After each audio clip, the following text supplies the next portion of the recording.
All right, everyone, welcome back. So, everyone, today is nothing but welcome to the world of brain. And now, what I'm gonna do today is motion and measurement of distances. Okay, so motion and measurement of distance. So, here in this, I just wanted to say I would like to discuss. I would just like to discuss about motion today and measurement of distances I'll do in the next video. Okay, so let's start with motion only then. No wasting of time, let's start with motion. Alright, so motion, we have heard many times, but we just keep thinking this scientific word. This is not a scientific word, but we often think that this scientific word, the motion is like moving, and like all of that, but it's much different than we think. So, what's motion now if it's not only moving? So, I'll tell you. Alright, so I'll introduce two things. One is a guy who's in motion and the guy who's in rest.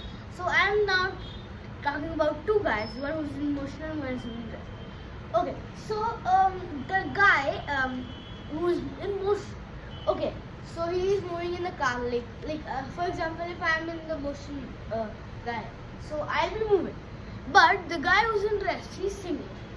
As per that guy itself, that guy, the rest guy, he as per him, the motion boy is in motion. But if a passenger is sitting with the motion guy, and if that passenger says that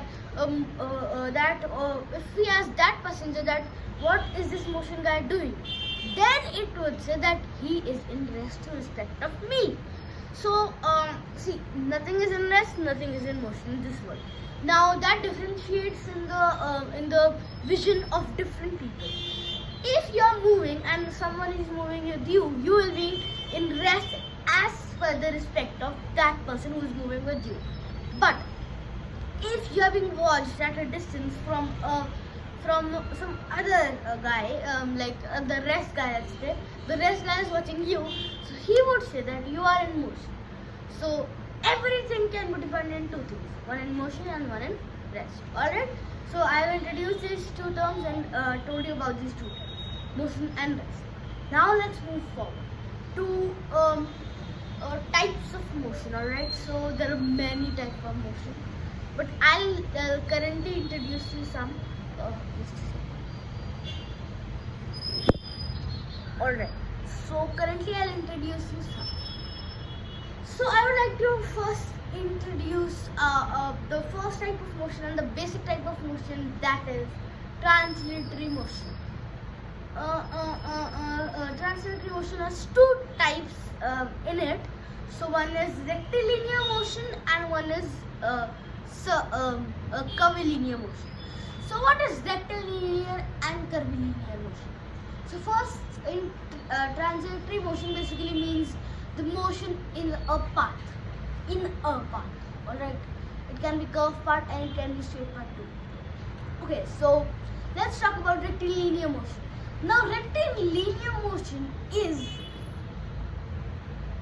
I'll tell you, is basically a car moving in a straight line. So a simple definition I've given you with an example. For example, if a car is moving from a point this to this, from point A to B, and if there is no turning left or right, just a straight path going and going, just like some of those highways who are just straight. So that's what it is. So basically transitory motion, I'll show you what's transitory motion. So this is transitory motion. So from point A to point B, I want in a straight path.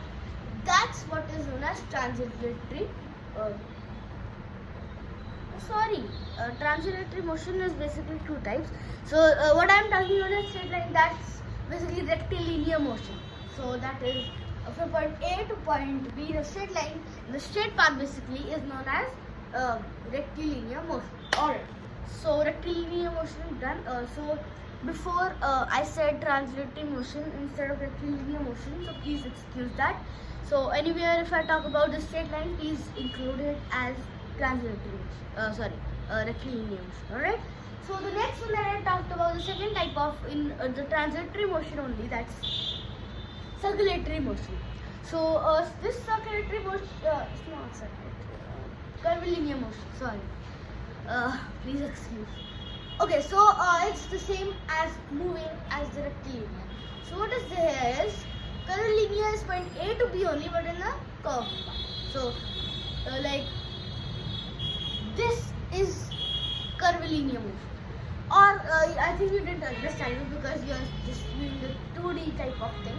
So I wanted to say that, for example, take a building. If we take a building here, and if I drop a ball from there, just like this, alright, just like normally I throw it, then it will follow a curved. You know what is a curved path? It will follow a curved path, and that's what is known as curvilinear. See, so just a second, I'll bring a ball and I'll show you.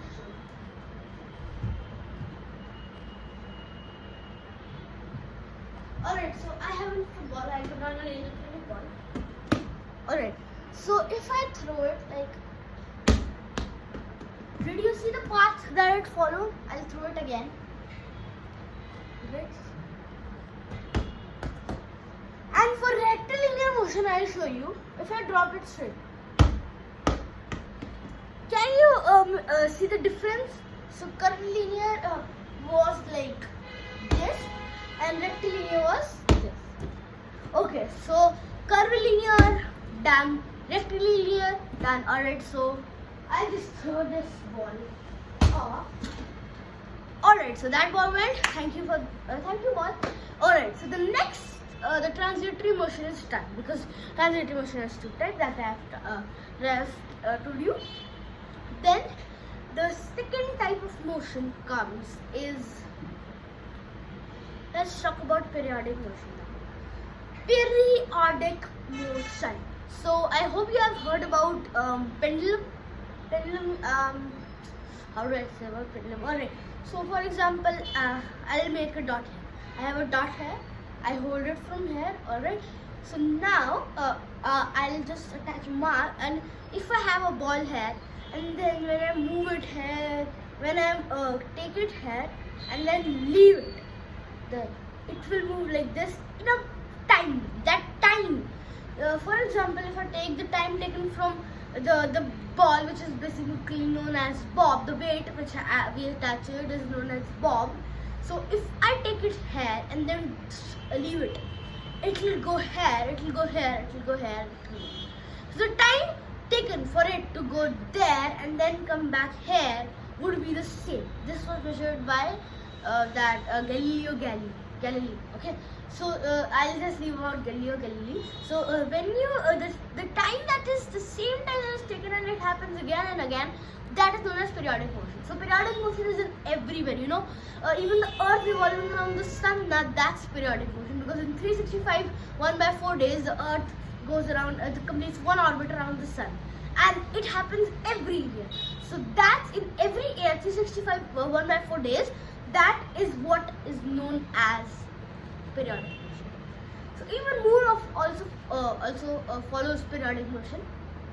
So now I think so. Do I need to actually show you the example? I don't think so. So alright. So periodic motion done. Next, periodic motion. Then let's move on to another one. That's a circular motion. So circular motion. There are two types of motion that you may get confused into. Now I'm not talking about curvilinear here. I'm talking about circular and rotatory motion. So these two are different motions. Okay, I'll just remove rotatory here. So let's talk about circular motion. So circular motion basically means, for example, if you take a clock, alright.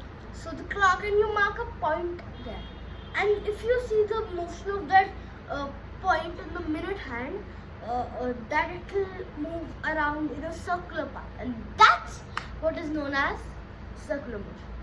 Now I would just like to keep the circular motion topic just side. I would just like to bring the rotatory motion so that you understand the difference between circular motion and rotatory motion. So, alright. So rotatory motion basically means if you take a fan. Fan is above me, but I can't show you right now. So if I take a fan, alright. So the one flap, you see the flap, the blade basically of the fan. If you take the whole body and then you see it rotating in a circular path, that is known as rotation. Alright, so these two motions have you understood, the circular and then the rotatory motion. If you get these both things clear properly, then only you can identify the difference between these two. And now the basically curvilinear you can also get confused sometimes, but understand, curvilinear is a path and these both are in a circle, right? So okay, alright. So in doing circular motion, I have even done rotatory motion, but in circular motion examples, I would like to just tell you about the examples in the moon's rotation around the earth is circular motion. You can find it on your own.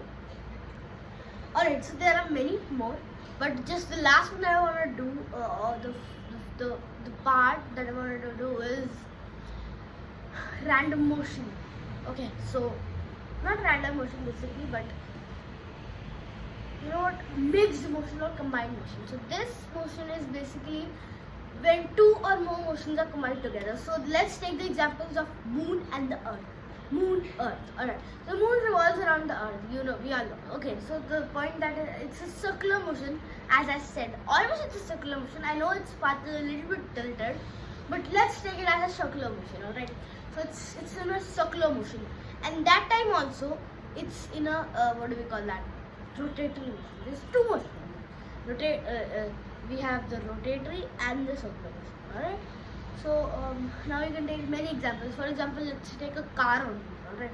Cars motion, one is if it's going in it would be a translatory motion, or even if we go more specific, it would be rectilinear motion, and also its wings, its wheels are also moving in that circular motion. So you say that there are a lot of things, there are a lot of motions, but I just did right now 5 of them, rotatory also included. Okay, so thank you everyone. I hope you understood something. You knew something. I know this video was stretched a lot big, but no problems. I hope you understood. I explained it much, like as much as I could. My capacity was this only. So hope you understood, and thank you for watching. Keep watching. So please click the subscribe button, and thank you. World of Brain.